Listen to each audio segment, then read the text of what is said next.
Hi, it's Mark from Top Local. We're here with Bernie Pawlik, Pawlik Automotive in Vancouver. Vancouver's best auto service experience, 22-time winners of Best Auto Repair in Vancouver, as voted by their customers. And we're talking cars. How you doing, Bernie? Doing very well this morning. So, 2015 Mini Cooper S is this week's victim. What was going on with this vehicle? So these people had noticed some issues in their vehicle, some clunking and vibrations in the vehicle. Been to the dealer for a service, and they'd been told that the right engine mount needed to be replaced. They wanted a second quote. They liked our price, and they were actually a regular client of ours with another vehicle anyways, but came in so we could replace the right engine mount. So what kind of testing or diagnosis did you do to check whether that was accurate? In this case, we didn't. Generally speaking, I find, dealers they tend to know their cars. So, we can assume that what they quoted was accurate. And we did find, in fact, and you'll see in some pictures, that was a very accurate diagnosis. So in this case, we just took their word for it. Let's say the client liked the price, so we proceed with the job. So what's involved in replacing this engine mount? Well, this one's actually a pretty time-consuming job, and the mount itself is not cheap, but the labor is also pretty intensive too. So let's just get into some pictures, and it kind of paints a better picture here. So there's our 2015 Mini Cooper S. Cool looking vehicle for sure. This is a top view of the engine. This is the famous plastic cover that you find on most engines. Twin power turbo. It's pretty cool. Nice peppy little car. The engine mount is located under here, under this frame rail, under the air conditioning, like directly under the air conditioning pipes. There's no room to kind of squeak it out. There's framework here, and there's a slightly closer view here. The arrow just points to where the engine mount is, but you can't actually even, in fact, see it with all these pieces in place. These red and blue hoses, by the way, are air conditioning charge hoses. So I took this photo after we'd actually installed the new mount, and we were recharging the air conditioning system. The pipes actually have to come off and come apart to access the mount. So there's a lot involved in the process. There's the engine mount. So basically, even though it's a Mini, it's a BMW vehicle, this is the mount. So engine mounts are made of a few different things. On the simplest terms, an engine mount is usually a piece of metal with a rubber. It's kind of like an ice cream sandwich with rubber where the ice cream would be and metal where the cookies would be. But engine mounts have got a little more sophisticated, but this is kind of the same idea. The engine bolts up. You can't see it. It's on the other side of this metal piece here. The engine bolts up to that part, and this bolts to the frame of the vehicle, the aluminum piece here. So this is actually taken on an oily white rag, so it's a little difficult to kind of make out. But this sort of twisted and kinking, and you can see it's a bit oily. This is all deteriorated parts of the mount. It's actually torn right here. So the mount's broken. The engine, jumps around. It vibrates. So there's clunks present. Vibration, which this mount is supposed to dampen out, occurs. Some of the components in this mount, as I said, the simplest engine mounts are just a piece of rubber sandwiched between two bits of metal, but they've got much more sophisticated over the years. A lot of them are oil filled. They use like a hydraulic cushioning inside the oil to dampen the vibrations out even more. And you'll often know these are worn out if there's oil or fluid leaking out of them.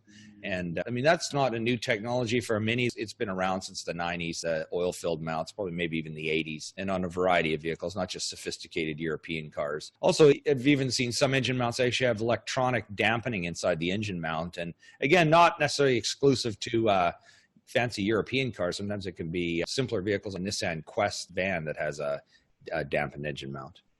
Anyways, I believe that's our picture show for today. So is this a common failure part on these Minis? This is only a 2015, so it's only 5 years old.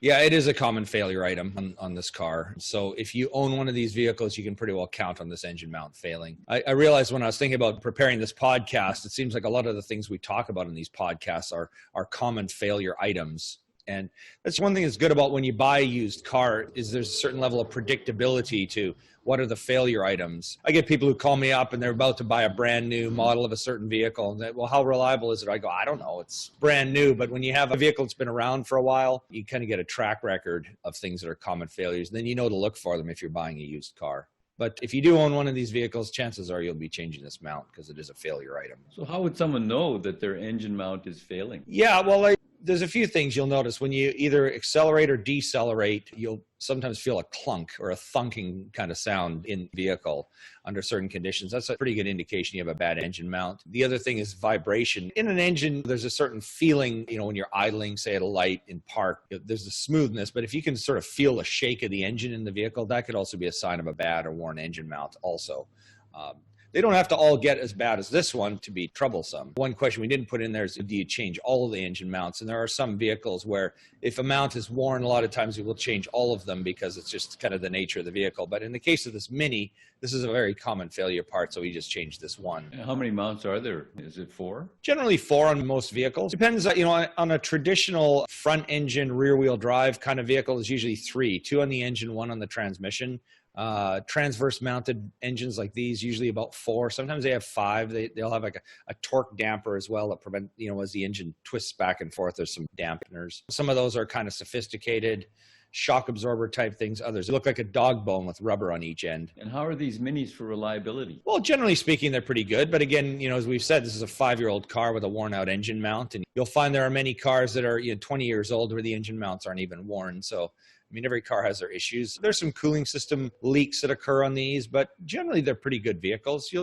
It's a BMW product. You'll tend to find that some items wear out a little sooner than you think, and they are a little more expensive to fix. These parts are exclusively dealer. We just buy it directly from the Mini dealer. So there's not a lot of better pricing options for some parts on these things. Well, if you need some service for your Mini in Vancouver, or if you got some clunks and thunks that are happening from the engine area, the guys to see your Pawlik Automotive, you can reach them at 604-327-7112 to book your appointment. You have to call and book ahead. They're busy.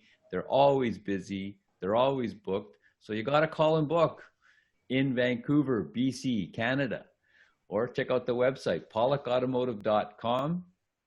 Hundreds of videos. I'm not exaggerating. Hundreds of videos on there on all makes and models of cars, all kinds of repairs for the last 7 years, or the YouTube channel, Pawlik Auto Repair. Thanks so much for listening to the podcast. We really appreciate it. Leave us a review on wherever you're picking up your podcasts. And as always, Mr. Pawlik, thank you very much.